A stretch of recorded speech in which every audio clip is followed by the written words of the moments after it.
जेमितिकि आपण समस्ते जानिछंती प्रत्येक नारीर एक बयस पर ऋतुस्राव समय दे अतिक्रम करने को पड़े।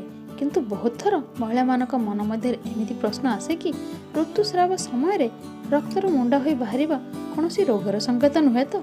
यदि आपण भी एमिति भावुछंती ताहले आजिर मोर ए भिडियोटी निहाती देखंतु। आपण को कहि रखिबी यह कौन रोगर संकेत नुहे, यह एक सामान्य प्रक्रिया अटे। रक्तर जिते छोट खंड बनिबो सेते सहजर ही यह शरीर बाहरी जाए, किंतु रक्तर बड़ खंड बाहर द्वारा महिला मानक अधिक कष्ट होता है। आपण जानिया कहि रखिबी शरीर रक्तर खंड बनिबा विटामिन एवं फेब्रिजोन नामक प्रोटीन कारण होता है। जेपरी आम शरीर में कौन जगार आघात हेले तुरंत से जगार रक्तर मुंडा हो जाए, सेहीपरि यह होता है जहाद्वारा शरीर अधिक रक्त बही न थाए।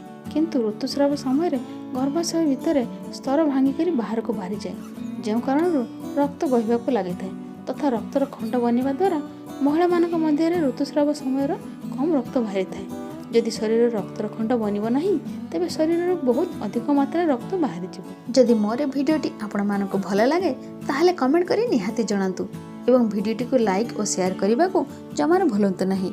आशा करुच्ची मोर भिडियोटी आपण मानक भल लगिबो।